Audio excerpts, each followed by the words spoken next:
Bueno, continuando aquí con nuestro análisis de circuitos en corriente alterna, nos encontramos con las redes serie y paralelo, que no son más y nada menos que las redes de circuito mixto. Los circuitos mixtos pues están basados en la aplicación de leyes y teoremas de series y paralelos.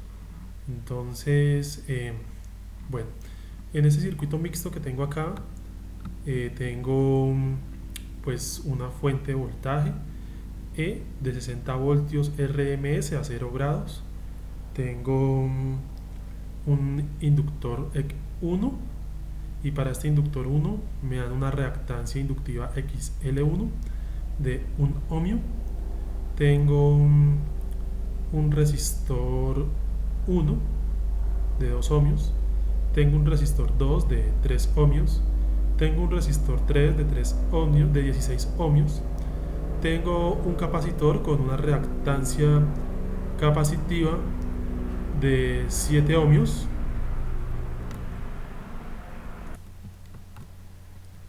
Tengo otro inductor con una reactancia inductiva XL2 de 15 ohmios. Este es un circuito mixto, lo vamos a desarrollar calculando pues la que sería la corriente I1 que pasa por esta rama, la corriente I2 que pasa por acá, la corriente I3 que viene por aquí por todo esto. Tengo el tierra, puedo calcular la impedancia total, puedo calcular la admitancia total y la corriente IS que sale de todo el circuito. Entonces pues lo vamos a desarrollar mediante estos puntos. Entonces el primer punto es encontrar la impedancia total ZT del circuito y la admitancia YT. Entonces recordemos que para este tipo de análisis de circuitos en AC primero pues lo que hacemos es hallar todas las impedancias.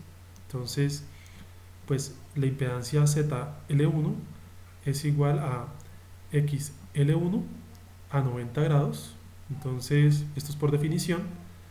XL1 pues es 1 ohmio a 90 grados y en rectangular pues es 1 ohmio I.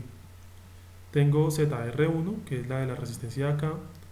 Esta ZR1 es R1 a 0 grados por definición. Entonces son 2 ohmios a 0 grados y en rectangular pues es 2 ohmios. Tengo ZR2 que es la R2 de acá arriba. Entonces decimos que es R2 a 0 grados. En este caso sería pues 3 ohmios a 0 y pasando a la rectangular pues son 3 ohmios. La resistencia no tiene parte imaginaria. Ahora ZR3 que es esta de acá, esta ZR3, entonces R3 a 0 grados es 16 ohmios a 0 grados, lo que me da 16 ohmios rectangulares. ZC, entonces bueno, acá voy a hacer una aclaración. Este tachón no es que esté tachado ni que esté mal, sino que como esta era la parte de atrás de la hoja, pues rayé, pero no es que esto esté mal. Entonces ZC es XC a menos 90 grados, donde pues XC nos dice que ya es 7 ohmios a menos 90, y pues pasándolo a rectangular me queda menos 7 ohmios y finalmente pues ZL2 es XL2 a 90 por definición. Entonces son pues 15 ohmios a 90 grados y en rectangular pues me da 15 ohmios por I. Entonces pues ahí está.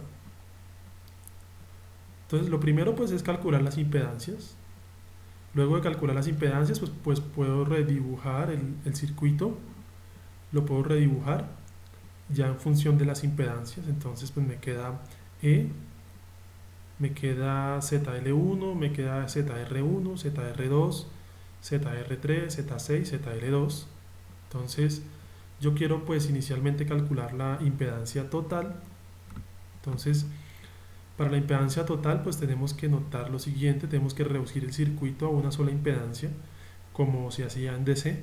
Entonces en este caso pues si ustedes lo analizan en esta rama, ZL1 y ZR1 están en serie y pues acá en esta rama de acá pues estos tres elementos también están en serie. Entonces pues aquí puedo sacar un ZE1 equivalente y acá pues puedo sacar un ZE2 equivalente. Entonces ZE1 pues es igual a ZL1 más ZR1. Entonces, como es una suma, pues son rectangulares, entonces ZL1 es un ohmio I más ZR1, que son 2 ohmios. Esto me queda en rectangular, lo paso a polar de una vez. Pasándolo a polar, me da 2.23 ohmios a 63.43 grados. Ahora ZE2, que es este de acá, entonces pues es ZR3 más ZC más ZL2, esto es igual a, entonces pues ZR3 es 16 ohmios, ZC es menos 7 ohmios I en rectangulares, ZL2 es 15 ohmios I. Entonces, pues haciendo la suma de esta Z equivalente 2 es 16 ohmios más 8 ohmios I. Lo paso a polar. Polar me da una magnitud de 17.8 ohmios a 26.56 grados. Entonces ya aquí ya tengo 1, 2 y 3 con esta. Entonces, si yo lo analizo, pues el circuito equivalente me va quedando así. Tengo 3 elementos en paralelo, ZE1, ZR2 y ZE2, entonces pues todas están en paralelo y pues ahí ya calcularía lo que es la impedancia total de este circuito. Entonces por acá calculo la impedancia total ZT del circuito de 3 ramas paralelas. Entonces ZT es 1 sobre ZE1 más 1 sobre ZR2 más 1 sobre ZE2. Entonces, pues esta ecuación de acá, pues se utiliza para la impedancia total de circuitos paralelos, que es esta impedancia total de estas tres. Entonces, pues esto nos queda ZT es igual a 1 sobre ZE1, pues en polar es 2.23 a 63.43 más ZR2, que es pues 1 sobre 3 a 0 grados, más ZE2, que es 17.8 a 26.56. De esta forma, pues ZT es 1, haciendo la división acá, pues 1 sobre 2.23 me da 0.44, en este caso Siemens, porque es lo inverso a la resistencia, a menos 63.4, se invierte el signo, más 1 sobre 3 da 0.33 Siemens a 0, más 1 sobre 17.8 me da 0.055 Siemens a menos 26.56. Entonces, pues esto no es nada menos que Y1, Y2 y Y3. Y1, Y2 y Y3 son las admitancias, recordémoslo. Entonces, ¿qué pasa? Tengo que sumar todo esto y coger 1 y dividirlo entre eso para que me dé la impedancia total, que sería análogo a lo que sería en DC la resistencia total. Entonces, para poder sumar esto, pues primero voy a pasarlas a rectangulares. Entonces Y1 en rectangular, 0.19 Siemens menos 0.39 Siemens y Y2 en rectangular es 0.33 Siemens y Y3 en rectangular es 0.049 Siemens menos 0.024 Siemens. Y ahora la impedancia total, YT, pues ya las puedo sumar, Y1 más Y2 más Y3, que es estas tres. Si las sumo me da pues 0.569 Siemens menos 0.414 Siemens y pues esto es igual a 0.70 Siemens, o sea, estas están en rectangulares, las paso a polares, 0.70 Siemens a menos 36.03 grados, y pues ahí ya podría hallar la impedancia total, que vendría siendo pues ZT 1 sobre YT. Entonces 1 sobre 0.70 Siemens a menos 36.03, 1 sobre 0.70 me da 1.42 ohmios como impedancia total, con su ángulo de 36.03 positivo, se invierte el signo, y pues ahí ya tendría lo que sería la impedancia total de este circuito mixto, y de paso pues también hallamos la admitancia total, que es lo del primer punto, que se encuentre la impedancia total y la admitancia total YT. Entonces pues ahí ya tenemos el primer punto. El segundo punto es encontrar las corrientes I1, I2 y I3. Entonces, pues esas corrientes, ¿cuáles son? Esas corrientes son estas, I1, I2, I3. I1 pues es la que pasa por lo que sería ZE1, que es el equivalente de estas dos. I2 sería la de la resistencia R2. E I3 sería la que pasa por el equivalente ZE2 de las tres de acá. Entonces, pues lo vamos a calcular. Entonces, pues para hacer eso, para calcular esas tres corrientes, des en cuenta de que los tres elementos están en paralelo, por eso pues el voltaje es el mismo. Entonces solamente hay que coger el voltaje y dividirlo sobre la impedancia. Entonces pues acá está, encuentre las corrientes I1, I2 y 3, pues I1 es E, que es 60 voltios a 0, sobre ZE1, 2.23 ohmios a 63.43 grados. Esto me da pues 26.90 amperios a menos 63.43 grados. Para I2 pues lo mismo, el mismo voltaje, 60 voltios sobre ZR2, como les acabo de decir, 3 ohmios a 0. Entonces I2 me da pues 20 amperes a 0 grados. Y para I3 pues entonces decimos que es 60 voltios sobre ZE2, que es 17.88 a 26.56 grados. Entonces esto me da 3.35 amperes a menos 26.56 grados. Entonces pues estas tres son las tres corrientes que se dividen acá. Por estas I1, estas I2, estas I3. La corriente IS que sale de la fuente se divide en estas tres. Pero ¿cómo calculo la corriente IS o la corriente total? Entonces para eso pues IS o la corriente total es igual a E, que es el voltaje de la fuente, son 60 voltios. En este caso pues lo divido ya sobre la impedancia total, que nos dio pues en polar 1.42 ohmios a 36.03, y pues IS nos da 42.25 amperes a menos 36.03 grados. Ahora me pide calcular, verificar la ley de corrientes de Kirchhoff, que es verificar que la corriente IS que entra al conjunto de ramas paralelas, que es esta, sea igual a la suma de estas tres, de I1 más I2 más I3. Entonces, pues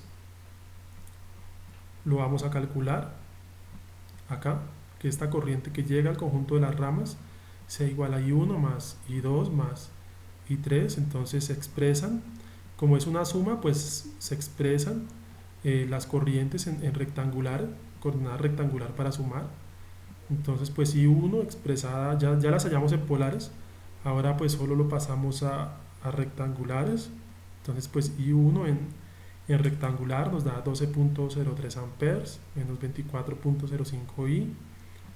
I2 en rectangular 20, I3 2.99 o 3 amperios menos 1.49 I.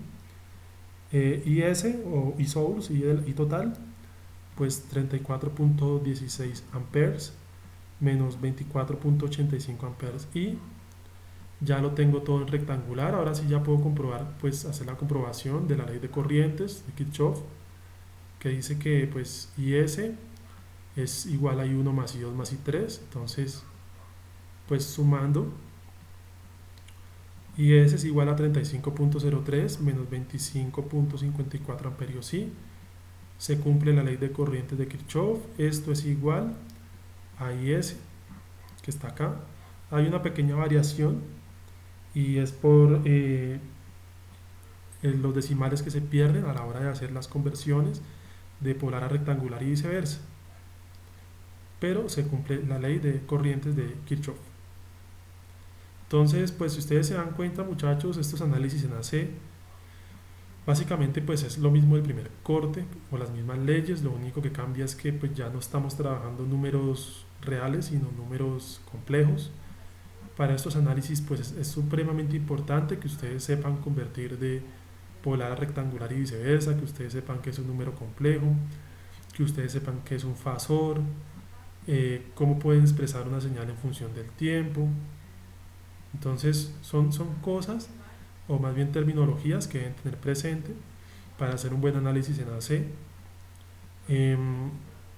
Entonces, bueno, voy a explicar un tema que les va a servir mucho, sobre todo para la parte del laboratorio, la guía número 5. El tema pues es un tema bastante amplio. He tratado de resumirlo de una buena manera y que pues les sirva para la aplicación que ustedes pues van a hacer. Este tema se llama la resonancia. Entonces, bueno, la resonancia, antes de hablar de la resonancia, entonces, ¿cómo se arma un circuito de resonante? Entonces, el circuito resonante es una combinación de elementos R, L y C con características de respuesta en frecuencia similares a la siguiente figura. Entonces, ¿qué pasa? En ese circuito resonante vamos a hablar de una frecuencia de resonancia, FR, en donde el voltaje o la corriente o en su efecto la potencia va a ser máxima en el circuito cuando eh, estemos en la frecuencia de resonancia. Entonces se dice que en el circuito resonante cuando se llega a esta frecuencia la potencia es máxima, la potencia de la señal.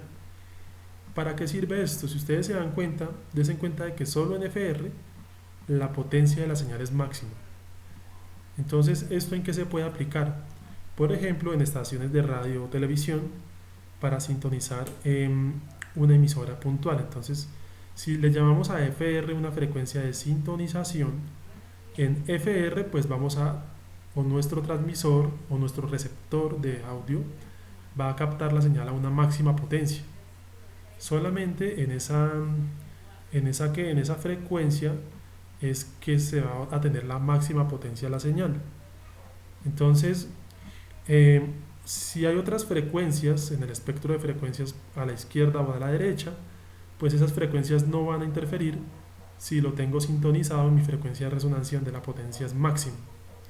Por eso es que cada emisora tiene pues una frecuencia, podría decirse una frecuencia de resonancia o de trabajo, en la cual pues la potencia de la señal es máxima. Las emisoras no pueden tener la misma frecuencia, pues porque ya sabemos que o sea, no se puede, ¿sí? Habrían problemas. Entonces, por eso es que cada emisora tiene su frecuencia de sintonización. Entonces, pues ahí lo tenemos. Este circuito pues también se llama un circuito sintonizante, un circuito oscilante. Y pues tiene unas características propias. El más básico pues es el RLIC. Hay varias formas de trabajarlo. Está la forma en serie, está la forma en paralelo. Les voy a hablar de la forma en serie. Entonces, ¿qué pasa? Aquí tengo pues unas leyendas. Entonces, cuando la respuesta se sitúa en o cerca del máximo, se dice que el circuito está en estado de resonancia. Es decir, que cuando tenemos la máxima potencia en el circuito, estamos diciendo que el circuito ha alcanzado el estado de resonancia, o sea, de máxima potencia. Por acá abajo pues está el circuito resonante en serie. Vamos a ver en qué momento el circuito puede alcanzar esta señal máxima, y es cuando se llega a esta frecuencia, y esta frecuencia es una frecuencia específica y muy puntual. Entonces pues este circuito resonante en serie pues consta básicamente de una fuente de voltaje alterna sinoidal, aunque no solamente puede ser sinoidal, puede ser cualquier fuente AC. Esta fuente pues le conectamos un resistor, un inductor, un capacitor, y pues se genera una corriente a través de este circuito. Si ustedes lo analizan, en este circuito la corriente es la misma por cada uno de los componentes porque están en serie.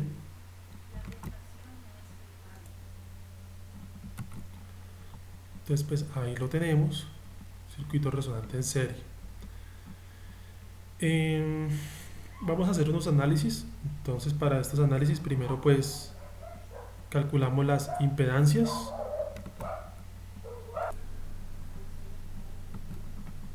ZR entonces es igual a R a 0 grados, o sea en rectangular pues es R.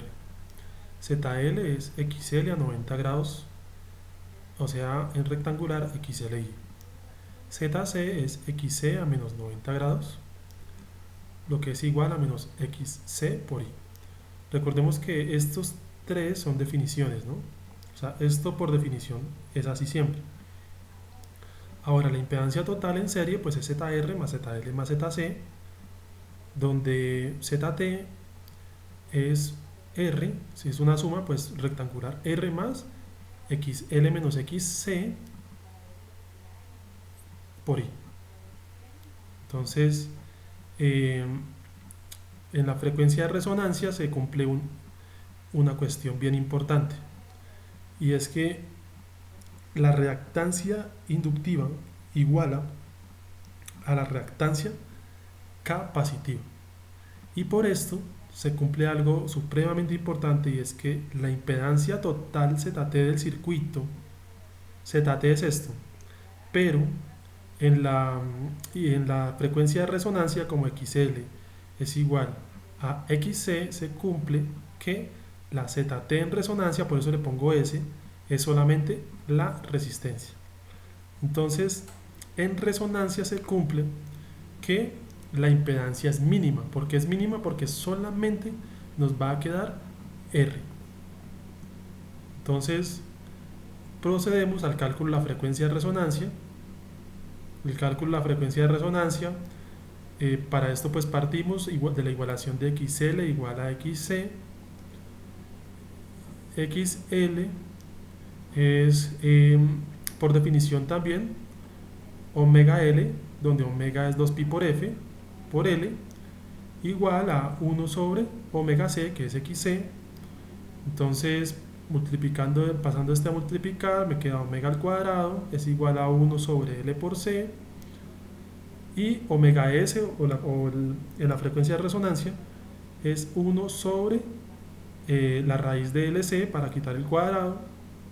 Ahora la frecuencia de resonancia Fs es igual a 1 sobre 2pi, pero este 2pi ¿de dónde sale? Pues de omega, porque omega es 2pi por F, entonces paso el 2pi a dividir y lo multiplico por la raíz de LC.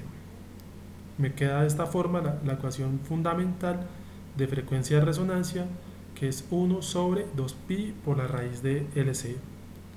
Entonces, pues ahí lo tenemos. Entonces, aquí tengo la corriente a través del circuito en resonancia. Entonces, la corriente a través del circuito en resonancia pues es el voltaje E a 0 grados sobre la resistencia a 0 grados. En este caso pues nótese que en resonancia él no tiene desfase ni el voltaje ni la resistencia. Entonces pues nos queda E sobre R a 0 grados. De esta forma podemos calcular lo que sería la corriente en resonancia. Entonces la corriente en resonancia es máxima, ¿no? Porque la impedancia es mínima. Entonces, por acá lo tengo. Como se observa, en resonancia la corriente del circuito es máxima, ya que ZT es mínimo. ¿Por qué es mínimo? Porque ZT en resonancia solamente es R. Le quitamos esta parte. Por eso es mínima, y como la impedancia es mínima, la corriente se dispara. Es máxima. Entonces, aquí hay otra leyenda. Como la corriente es la misma a través del capacitor y el inductor, en resonancia el voltaje de cada uno es igual. Igual en magnitud, pero 180 desfasados. ¿Cómo así? En un circuito en serie la corriente es la misma en todos los componentes. Entonces, ¿qué pasa? En este caso, en resonancia, el voltaje de L y el voltaje de C van a ser iguales en magnitud, pero desfasados 180 grados. ¿Cómo así? Veámoslo acá. Entonces, el voltaje del inductor es igual a la corriente del inductor, que es I a 0 grados, por la impedancia del inductor, que es XL a 90. Si multiplicamos, me queda I por XL a 90 en rectangular, y en polar pues sería I por XLI. En rectangular sería I por XLI. Ahora el voltaje del capacitor sería I a 0 grados por XC a menos 90. Esto me queda I por XC a menos 90. Si lo paso a rectangular, me queda menos XC por I mayúscula, que es la corriente, por el imaginario. Entonces, ¿qué sucede, muchachos? ¿Por qué decimos que el voltaje es el mismo? Analicemos. Porque la corriente I del BL y la corriente del capacitor es la misma, ¿cierto? Y aparte, en resonancia se cumple que XL es igual a XC. O sea que, si ustedes se dan cuenta, el voltaje sí es el mismo, pero están desfasados 180 grados. ¿Por qué? Porque el ángulo que tiene la bobina, o el voltaje de la bobina, es 90, y el voltaje del capacitor es menos 90. Entonces, dado esta circunstancia, se cumple algo supremamente importante, y es que en resonancia el voltaje entre la bobina y el capacitor es cero. La corriente y las reactancias, en L y C son las mismas. XL y XC es lo mismo, y la corriente es la misma. Por eso el voltaje entre L y C es cero. Lo voy a comprobar. Si aplicamos la ley de voltajes de Kirchhoff alrededor de la malla en resonancia, ¿cómo nos quedaría? Entonces, E menos, de menos a más E menos BR menos BL menos BC es igual a 0. Quiere decir que el voltaje E es igual a BR más BL más BC. Entonces, E es igual a que a BR más BL, que es I por XLI, más BC, que es menos I por XCI. Entonces, estos dos términos se cancelan porque I por XL es igual a I por XC. Es decir, que el voltaje entre el inductor y el capacitor es cero, de tal forma que en resonancia, en la frecuencia específica de resonancia, nos queda que el voltaje en la resistencia es igual al mismo voltaje de la fuente, porque estos dos, BL y BC, se cancelan. Es muy importante esto, de que en resonancia BL y BC se cancelan por el desfase que existe entre ellos dos, y solamente en resonancia me queda que el voltaje de la resistencia es igual a E. Entonces, si ustedes lo miran en un osciloscopio, en esa frecuencia el voltaje en la resistencia tiene que ser máximo. Acá está. En esta frecuencia el voltaje en la resistencia tiene que ser máximo. Por debajo de esa frecuencia tiende a disminuir. Por encima de esa frecuencia tiende a ¿qué? A disminuir. ¿Por qué? Porque en esta región de acá ya hay impedancia capacitiva e inductiva, y en esta región de aquí ya hay. O sea, en la frecuencia de resonancia es donde la impedancia es mínima y el voltaje es máximo. Entonces, y por eso mismo la potencia de la señal también va a ser máxima. Y eso es muy bueno, como les decía al iniciar este tema, en los circuitos de sintonización utilizados en la radio, televisión y telecomunicaciones a nivel general. Entonces, pues esta es una pequeña introducción a lo que es la resonancia. Apliquemos este principio a nuestro laboratorio de la guía número 5, que sé que pues les va a ser de gran ayuda. Entonces, que pasen un excelente día.